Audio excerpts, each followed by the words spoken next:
다니엘 세일의 특별 새벽 기도의 14째 날입니다. 우리 앞뒤자분들과 이렇게 선포하겠습니다. 축복의 상향 곡선을 그립시다. 반등하는 한 해가 됩시다. 인생의 고점을 찍읍시다. 하나님의 놀라운 은혜와 은총이 여러분과 여러분 가정과 생업 위에 특별히 선포하는 입술 가운데 응답으로 역사하시기를 주님의 이름으로 간절히 축원합니다. 벌써 다니엘 세일의 특별 새벽 기도의 3분의 2가 지났습니다. 시작할 때는 언제 끝나나 생각했는데 반만 돌면 어느새 3분의 2, 두 일회가 끝나는 지점, 이제 겨우 7일 남았는데 바라는 것은 우리 하은이가 하나님 완주할 수 있게끔 열이 떨어지게 해주세요. 감기와 독감이 있음에도 불구하고 우리 하은이 몇 살이에요? 하은이, 예은이? 8살, 초등학교 이제 들어가는 아이가 시간 기도하며 하는데, 여러분, 우리 어린아이들이 완주의 은혜를 경험할 수 있도록 기도해 주시는 저와 여러분이 되시기를 주님의 이름으로 간절히 축원합니다. 이번 특세는 역사하는 힘이 많을 것 같아요. 왜냐하면 사탄의 장난과 방해가 많기 때문이에요. 사탄의 장난과 방해가 많기 때문이다. 그래서 여러분, 문제 너머를 보시는, 우리가 섭리신앙이라는 것은 하나님의 관점으로 재해석하는 신앙, 이게 섭리신앙이라고 그랬잖아요. 여러분, 영안이라는 것이 무엇일까? 눈으로 보이는 그 문제를 바라보는 것이 아니라 그 문제 너머의 영적인 것들을 바라보는 것이 영안이거든요. 이번 다니엘 세일에 사탄의 장난과 회방과 방해가 너무나 많아요. 어저께 극심했어요. 눈 오고 비 오고 새벽 오시다가 세 분이나 넘어지시고, 우리 이월순 집사님 같은 경우는 이제 골절까지 오시고, 오늘도 그랬고, 여러분, 제가 말씀은 안 드렸습니다만, 저도 3중 추돌 당했어요. 지난 금요일 날, 양재IC에서 내부순환로 들어오는 대서 그곳에서 맨 뒤에 있는 벤츠가 제 뒤에 있는 투스리모라는 SUV를 쳤고, SUV가 제 차를 쳤어요. 그래서 벤츠는 반파. 근데 감사하게 가운데 꼈던 투스리모가 운전을 잘하시는 젊은 사장님이셨어요. 그래서 쿵 칠 때, 쿵 친다라는 생각이 딱 드는데 그분이 브레이크를 꽉 밟으셨어요. 그래서 그 차가 제 차 하단을 이렇게 쳤어요. 그래서 여러분, 3중 추돌을 당해서 주변의 사람들은 뭐 크게 부딪힌 것 같지는 않아요. 그냥 범벅 깨지는 정도였는데, 입원해야지 된다. 들어 누워야 병원비라도 조금 더 나온다. 근데 나도 알지. 근데 나는 병원에 입원할 자유가 없어. 여러분은 특세에 빠질 여유와 자유가 있으시잖아요. 하루 이틀 빠져도 패자부활전이 있잖아요. 나는 패자부활전이 없어. 아유, 진짜 병원에 들어누울 여유가 없어. 병원에 들어놓을 여유가 없어. 그래서 이렇게 보다가 우리 충만이 안사람도 교통사고 당하고 연초에 사건 사고가 많다라는 생각을 하면서 올해는 마귀의 장난과 회방이 좀 강하네. 그럼 왜 그럴까? 왜 마귀가 극심하게 뛰놀까? 하나님이 역사하시는 것을 회방하고 방해하기 위하여 마귀의 장난이 극심하다라는 것을 기억하시고, 여러분, 영적인 눈으로 끝까지 마귀의 장난과 회방을 이기고 승리하시고 완주하시는, 독감도 극심하잖아요. 이 사람 저 사람 다 독감에 걸려. 근데 저는 독감에 걸릴 여유조차 없어요. 여러분, 승리하시는 저와 여러분이 되시기를 주님의 이름으로 간절히 축원합니다. 교회론에서 우리가 꼭 알아야지 되는 것 가운데 하나는 조직신학뿐만 아니라 선교신학에서 교회를 여러 가지로 분류하고 정의 내리고 있다는 거죠. 여러분, 조직신학에서는 교회를 보이는 교회와 보이지 않는 교회, 유형교회와 무형교회, 가견교회와 불가견교회라고 구분하고 있고, 선교신학에서는 교회를 모이는 교회와 흩어지는 교회라고 분류 정의하고 있고, 여러분, 영의 세계에서 교회는 전투하는 교회와 승리한 교회다라고 정의를 내리고 있습니다. 이게 교회론의 기초 중의 기초. 교회는 하나님의 집, 그리스도의 몸, 성령의 전, 이게 뭐 교회론의 기초인 것처럼, 여러분, 교회론의 또 다른 기초는, 교회는 보이는 교회와 보이지 않는 교회가 있고, 모이는 교회와 흩어지는 교회가 있고, 전투하는 교회와 승리한 교회가 있다라는 것을 아는 거예요. 여러분, 보이는 교회라는 것은 지상에 있는 제도적인 교회, 즉 눈에 보이는 건물로서의 교회. 그러니까 우리는 다 눈에 보이는 교회는 다니는 거예요. 근데 눈에 보이지 않는 교회라는 것은 무엇일까요? 주인 되시는 그리스도와 과연 그 사람이 얼마나 연합하고 동행하며 살아가느냐, 이거를 이야기할 때는, 야, 교회가 눈에 보이는 건물로서의 교회만 다닌다고 성도가 아니라 눈에 보이지 않는 교회, 예수님과 얼마나 연합하고 동행하며 살아가느냐, 그게 진짜 교회라고 이렇게 얘기를 한다는 거죠. 그러니까 어떤 사람은 눈에 보이는 교회를 다니기는 하지만 눈에 보이지 않는 교회를 다니는 사람도 있을 수가 있다. 이게 눈에 보이는 교회와 눈에 보이지 않는 교회를 이야기하는 겁니다. 여러분, 두 번째 선교신학에서는 모이는 교회와 흩어지는 교회를 이야기하는데, 모이는 교회라는 것은 교회 안에서 보이는 성도들의 신앙과 믿음, 교회 안에서 보이는 성도들의 믿음과 신앙, 그러니까 기도하고 예배하고 찬양하고 순종하고 헌신하고 충성하는 그 모습, 이 모이는 교회는 잘하는 거야. 근데 흩어지는 교회라는 것은 무엇이냐? 교회 바깥에서 보이는 그 성도들의 실제적인 삶, 실천, 행함, 교회 안에서 순수한 것처럼 세상 가운데서도 순수하냐? 교회 안에서 열심인 것처럼 세상 가운데서도 열심하냐? 성도들과 친밀하게 지내는 것처럼 세상 가운데서 믿지 않는 사람들과도 그렇게 친밀하게 지내가냐? 이게 그 사람이 모이는 교회를 다닐 뿐만 아니라 흩어지는 교회, 복음을 들었다면 나아가서 전하는 삶을 살아가느냐? 그래서 성도는 눈에 보이는 교회뿐만 아니라 눈에 보이지 않는 교회도 다녀야 되고, 모이는 교회로 모일 뿐만 아니라 흩어지는 교회, 흩어지기도 해야 된다는 것이죠. 여러분, 세 번째 영적인 관점에서 교회로는 교회가 전투하는 교회와 승리한 교회로 나눈다라고 이야기를 합니다. 전투하는 교회란 지상의 현재적인 교회를 의미하는 것이고, 승리한 교회라는 것은 천상의 미래적인 교회. 그러니까 예수님께서 다 싸워 이겨놓으셨어요. 그리고 끝내 요한계시록의 마지막 결론을 보면 끝내 교회와 성도가 승리해요. 근데 그 천상, 그 미래, 그 V-Day, 빅토리데이가 이루기 전까지 이 땅에서 우리는 끊임없이 여러분 전투하며 전쟁하며 살아가야지 되는 D-Day를 살아가는 사람들, 이게 성도들이라는 거죠. 여러분, 이런 교회론의 여러 가지 중에 오늘은 전투하는 교회에 대해서만 지금 살펴보고, 에클레시아 밀리탄스, 라틴어로 에클레시아 밀리탄스라고 이야기하는 전투하는 교회에 대해서만 알아보고 넘어가고자 합니다. 오늘 저와 여러분이 읽었던 본문 12절은 우리의 씨름은, 성도가 이 땅에서 싸워야 할 것은 혈과 육을 상대하는 것이 아니라, 눈에 보이는 혈과 육을 상대하는 것이 아니라, 눈에 보이는 것들과 싸워야 되는 것이 아니라, 눈에 보이지 않는 그 문제 너머에 있는 통치자들과 권세들과 이 어둠의 세상 주관자들과 하늘에 있는 악한 영들을 상대하는 것이다. 우리 또 잠을 깨우겠습니다. 영안을 엽시다. 영안이 열립시다. 눈에 보이는 게 다가 아닙니다. 예, 눈에 보이는 게 다가 아니에요. 눈에 보이는 문제만을 바라보며 살아가는 것이 아니라 섭리신앙이라는 것이 그 문제를 하나님의 관점으로 재해석하는 능력이라면, 여러분, 영안이라는 것은 눈에 보이는 것 너머에 있는 영적인 어둠의 권세의 장난질, 어떤 사람이 나를 미워해, 내가 교회 일을 하려고 하는데 어떤 문제가 나를 시험에 들게 해. 근데 왜 그 사람이 나를 그렇게 할까? 왜 그 문제가 내 눈앞에 있을까? 그 사람과 문제가 아니라 그 사람과 문제를 통하여 내 영혼을 회방하려고 하는 마귀의 괴계와 장난. 그게 뭐지?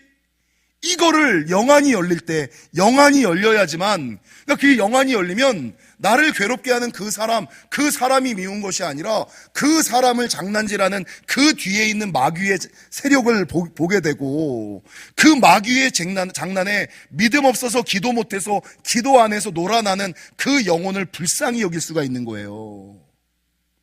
목회자가 영안이 열리면 성도들이 힘들고 어렵게 할 때, 저거 그냥 막 힘든 게 아니라 그 장난에 놀아나는 성도들을 불쌍히 여기거든요. 아이고, 시험에 들었구나. 마귀의 채찍질이 됐구나.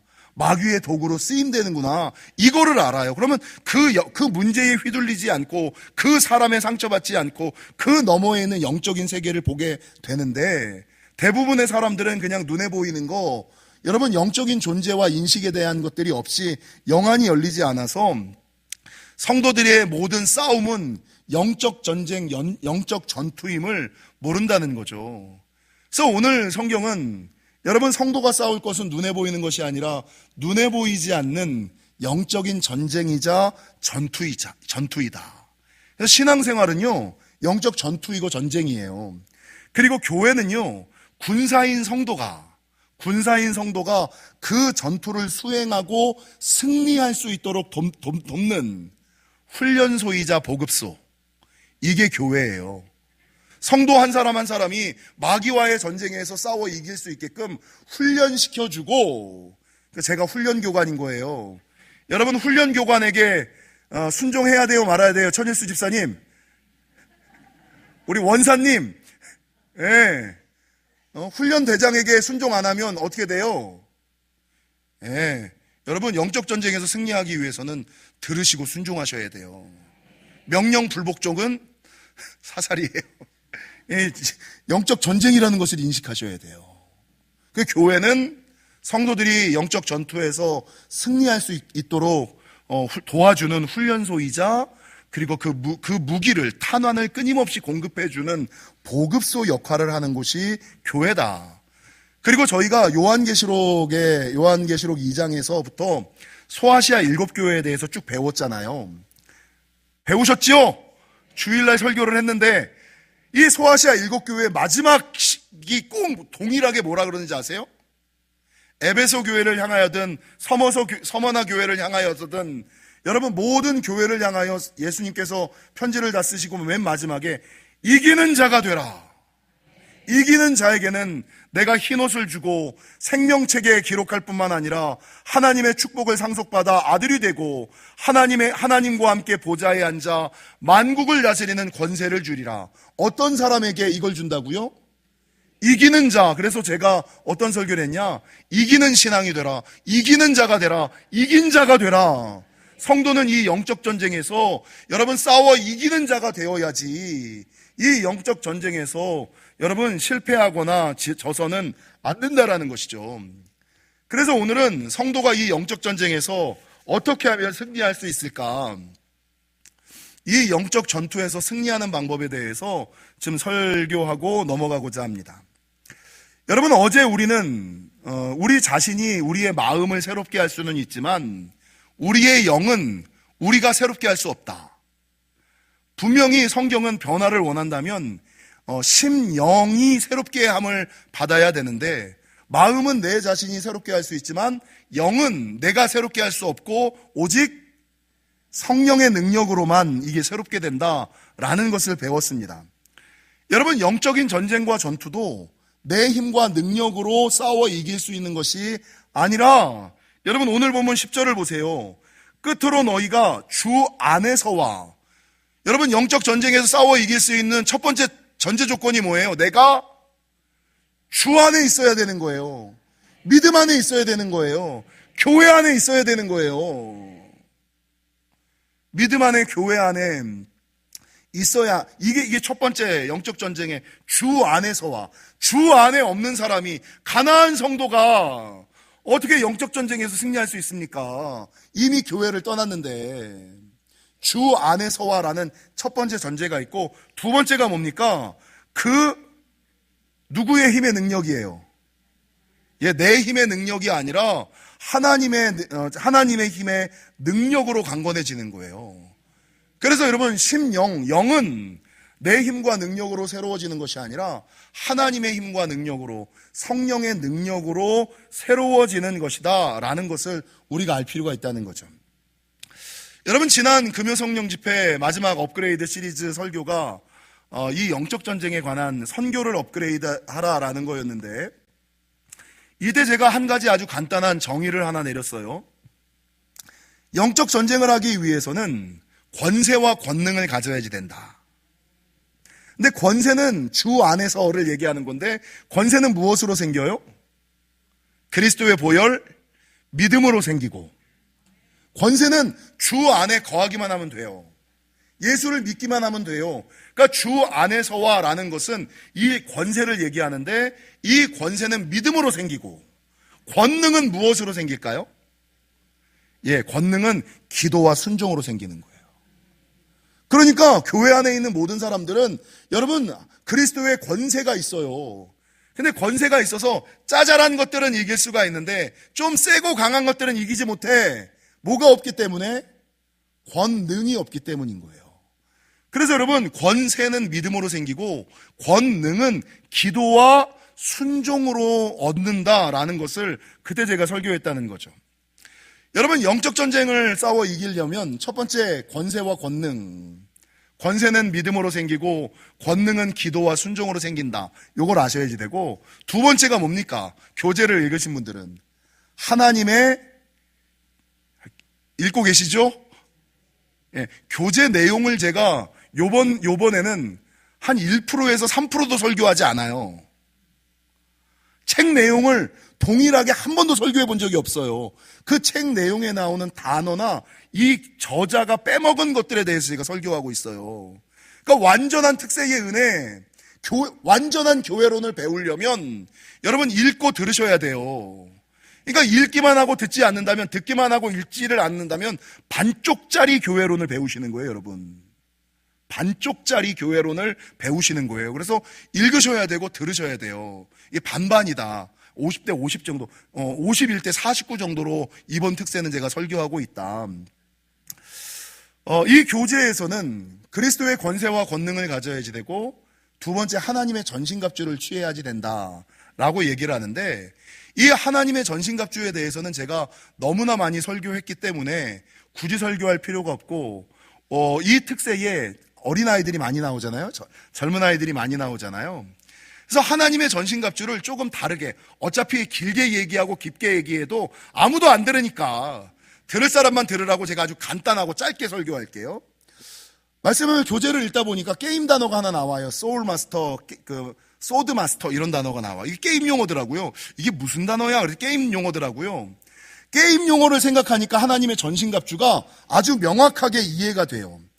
여러분, 게임 용어 중에 득템이라는 게 있어요. 득템이 뭡니까? 게임을 하다 보면 1단계를 깨기 위하여 얻어야지 되는 어떤 아이템이 있어요. 단계마다 그 단계를 해결하기 위해서 가져야지 되는 어떤 아이템들.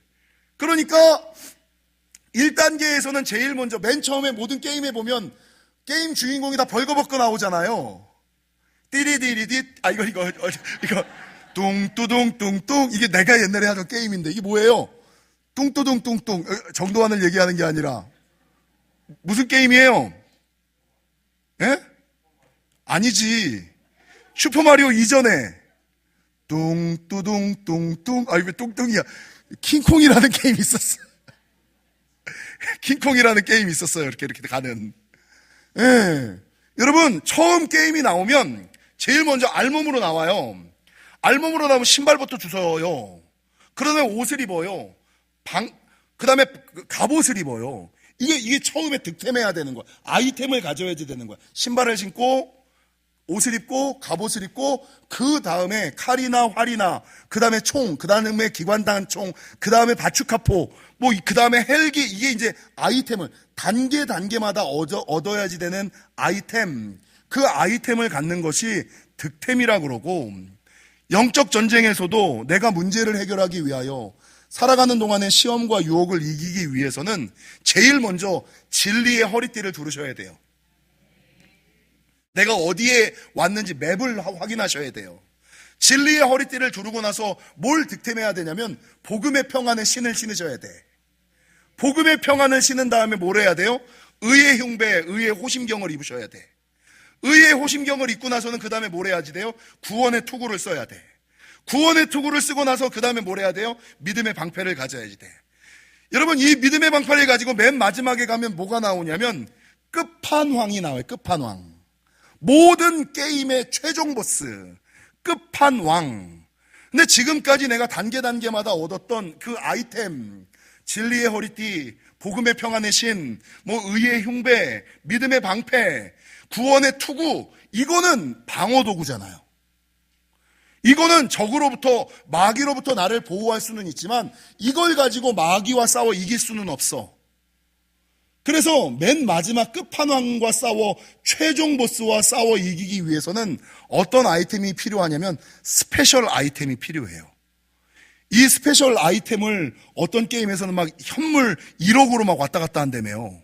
막 이상한 화살 같은 거, 이런 거. 전설의 화살, 전설의 검.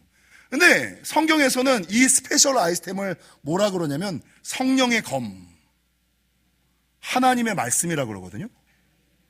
성령의 마지막 최종 보스, 마지막 끝판왕과 싸워 이길 수 있는 스페셜 아이템은 성령의 검. 근데 문제는 이 성령의 검을 히브리서 4장 12절은 하나님의 말씀은 살아있고 활력이 있어 좌우의 날선 어떤 검보다도 예리하여 혼과 영과 관절과 골수를 찔러 쪼개기까지 한다. 되게 예리한 거예요. 이 검을 가지면 스치기만 해도 다 죽어. 들고만 있어도 무서워서 다 떠나. 근데 문제는 이 검이 너무나 예리해서 상대를 죽일 수도 있고 나를 죽일 수도 있어. 신앙이 그런 거예요. 어설프게 말씀을 알면 그런 거예요. 어설프게 말씀을 알고 어설프게 교회 생활을 하면 이 예리한 칼 때문에 그 사람도 죽일 수 있지만 나도 죽어. 그래서 여러분, 이 칼을 다루려면 노력이 필요해. 인내가 필요해. 연습이 필요해. 여러분, 이 검을 다루는, 영적 전쟁에서 검을 다루는 시간과 노력을 뭐라 그래요? 신학이라 그래요. 그러니까 신학이 없는 상태에서 성경을 보는, 신학을 제대로 하지 않은 상태에서 책을 읽지 않으면서 성경을 읽지 않으면서 성경을 자기 마음대로 해석하고 이야기하는 사람들, 이 사람들은 무서운 무기를 가지고 남들도 찔러 쪼개지만 문제는 자기도 다칠 수 있는, 그래서 신학이, 바른 신학이 없는 사람들이 거의 대부분 이단으로 빠지는 거예요. 그 검을 가졌다는, 기도가 내 기도가 나를 찌르는 거야.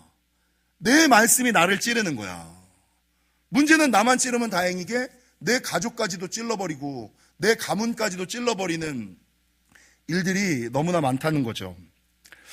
여러분, 이 검, 어둠의 권세, 사탄과 싸워 이길 수 있는 유일한 스페셜 아이템은 하나님의 검인데, 이 검을 마음껏 자유자재로 다루기 위해서는 여러분, 신학의 뒷받침이 꼭 있어야지 되고, 목회자들은 설교하기 전에 꼭 주석을 보는 이유가 이런 거고, 자기가 하고 싶은 말이라고 다 내뱉으면 안 돼요. 이게 바른 말씀인지, 이게 맞는 말씀인지, 이게 전통에 맞는지, 앞선 설교자들이 그렇게 이야기한 게 옳은지, 이거를 검증하는 것이 신학이라는 거죠. 여러분, 성경에 보면, 신앙생활을 보면 마귀와 싸워 이길 수 있는 스페셜 아이템이 몇 가지가 있어요. 그 중에서 그냥 간단하게 3가지만 말씀드릴게요. 여러분, 성도가 가져야지 되는 마귀와 싸워 이길 수 있는 스페셜 아이템이 3가지가 있는데, 첫 번째는 믿음이에요. 믿음. 바른 믿음. 근데 이 믿음도 제가 맨날 얘기하는 것처럼 이신, 의신, 맹신, 불신, 의신, 경신, 불신, 수많은 믿음이 있어요. 내 믿음이 그 수많은 믿음 중에 정신, 바른 믿음인가를 점검하셔야 돼요. 믿음이 있어요. 그리고 믿음 위에 조금 강한 스페셜 아이템, 그게 있어요. 권능. 그게 뭡니까? 기도예요. 기도의 능이 제일 세죠. 근데 이 마지막 믿음과 기도 위에 최종 보스, 끝판왕과 싸워 이길 수 있는 마지막 무기는 뭐예요? 성령의 건 말씀이에요. 그래서 교회가 끊임없이 말씀 신앙이 되라라고 얘기하는 거, 한국 교회는 기도에는 능한데 말씀에는 약해요. 기도는 2시간씩 하는데 성경을 2-3시간씩 읽으면서 묵상하는 사람들은 없어요. 특별히 기도도 요 스페셜 아이템을 얻을 때 믿음과 기도와 말씀이 있는데, 오늘 본문에서 특별한 게 있어요. 제가 말씀 기도. 이 믿음과 말씀과 기도가 통털어져 있는 게 뭐예요? 말씀 기도예요. 내 생각과, 그래서 여러분, 우리가 기도를 할 때 중보 기도, 예언 기도 그 위에 가장 끝간 기도가 뭐예요? 그러니까 우리 교회의 영적 수준을 좀 아셔야지 돼요. 우리 교회는 말씀 기도하는 교회예요. 내 뜻과 생각대로, 형편과 처지대로 기도하지 않고 먼저 말씀을 붙잡고 기도하거든요. 하나님의 것을 구하며 기도하는 거거든요. 이 말씀 기도를 하면, 이 말씀 기도는요, 말씀에 대한 믿음이 없으면 못해요. 당장 내 생각을 꺾어야 되는데, 당장 상황을 이겨야 되는데, 여러분, 말씀 기도는 여러분 믿음이 없으면 못해요. 그리고 믿음과 기도, 여기에 말씀이 있을 때 겨우 할 수 있는 것이 말씀 기도. 큐티와 중보 기도는 저 아래고 최종 보스와 싸워 이길 수 있는 유일한 무기는 믿음과 기도와 말씀, 믿음과 기도와 말씀은 말씀 기도 안에 다 있어요. 정도환 목사가 말씀 기도를 하는 이유가 이거예요. 여러분, 하나님의 전신갑주 중 구원의 투구, 의의 흉배, 진리의 허리띠, 복음의 평안의 신, 믿음의 방패는 모두가 다 방어도구예요. 방어도구로는 마귀로부터 우리 자신을 지킬 수는 있어도 마귀와 싸워 이길 수는 없어요. 마귀와 싸워 이길 수 있는 유일한 무기는 공격 무기인 성령의 검, 하나님의 말씀을 가지는 수밖에 없어요. 근데 기억해야 되는 것은 오늘 본문 18절에 보니까 니네가 이 하나님의 전신갑주를 입어라 그러면서 뭐라 그러냐면 모든 기도와 간구를 하되 성령 안에서 기도하고 이를 위하여 깨어 구하기를 항상 힘쓰며 여러 성도들을 위하여 구하라. 요게 아주 핵심이에요. 요게 이 영적인 길을 걸어가는 사람들이 끝까지 지켜야지 되는 가장 중요한, 그러니까 사람들이 빠지기 쉬운 실수들을 여기다 다 정하고 놓고 있어요. 근데 그 중에서 여러분, 기도 앞에 뭐가 있어요? 모든 기도, 이게 무슨 말일까요? 여러분, 모든 기도하고 계세요? 기도도 잘 안 하는데 어떻게 모든 기도를 해? 여러분, 모든 기도라는 게 뭐예요? 모든 사람은 자기만의 자기 스타일대로의 기도와 신앙생활의 유형이 있어요.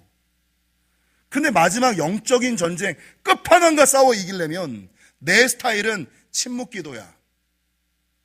내 스타일은 발음 기도야. 내 스타일은 통성 기도야. 내 스타일은 방언 기도야. 내 스타일은 예언 기도야. 내 스타일은 말씀 기도야. 근데 마지막 최종 보스와 싸워 이기려면 여러분 무슨 기도해야 돼요? 자기의 생각과 스타일대로 나는 조용한 거 좋아하니까 침묵 기도만 아니요. 나는 소리 질러 내는 거 좋아하니까 통성 기도만 아니요. 모든 기도하라고 여기 나오는 게 뭐예요? 네 스타일 내려놔라 이거예요. 네 기질을 넘어서라라는 거예요. 네 생각을 좀 접어라. 모든 사람들이 기도뿐만 아니라 교회 생활도 자기 수준과 자기 형편과 자기 그거 안에서 그냥 자기가 할 수 있는 것대로 하거든요. 근데 마지막 최종 보스는 여러분 그렇게 해서 이길 수가 없어요. 내가 하고 싶은 일, 내가 할 수 있는 일이 있지만 여러분 모든 할 수 없는 일도 감당하고 그럴 때 신앙의 힘이 자라는 거지. 스페셜 아이템이 주어지는 거지. 할 수 있는 대로만 하면 받을 수 있는 복만 받는다. 프란시스 베이컨이 이야기하는 거 아닙니까? 바라는 것은 여러분 조금 힘들고 어려워도 끝판왕 마귀와 싸워 이기기 위해서는 진리의 허리띠, 복음의 평안의 신, 의의 흉배, 구원의 투구, 믿음의 방패 위에 스페셜 아이템 말씀의 검을 가지셔야지만 마귀와 싸워 이길 수 있음을 기억하시고 예전에 제가 테트리스는 거의 맨날 1등 했거든요. 테트리스 이런 거 다 그 테트리스를 깨고 나면은요, 제가 이제 한 가지에 빠지면 끝까지 가는 스타일이에요. 그래서 아예 처음부터 시작을 하지 않아요. 제가 평생에 결혼하기 전에는 테트리스, 옛날에는 오락실이 있었어요. 지금 오락실 없죠. 옛날에 오락실에 가면 테트리스를 해요. 테트리스를 하는데, 테트리스 1등 자리에 내 이름이 JDH가 올라가지 않으면 안 나왔어. 지난 안식년, 8년 전 안식년에, 버스 타고 다니는 게 너무 많고 막 이러니까, 우리 애들이 서브웨이 서퍼라는 게임을 깔아줬어요. 제가 했던 마지막 게임이 그거예요. 서브웨이 서퍼. 근데 이 서브웨이 서퍼는 하루에 전 세계에서 1등 하는 사람 리스트가 나와요. 모르셨겠습니다만 제가 1등이었습니다. 제가 그 1등이었어요. 붙잡으면 막 2시간씩 가고 막 서브웨이 서퍼. 여러분 따라하겠습니다. 끝판왕을 깹시다. 아우 부끄럽네. 끝판왕을 깨시고 신앙의 최종 승리하시는, 신앙의 최종 승리, 그리고 신앙의 최종 승리는 말씀 신앙임을 기억하시는 저와 여러분이 되시기를 주님의 이름으로 축원합니다.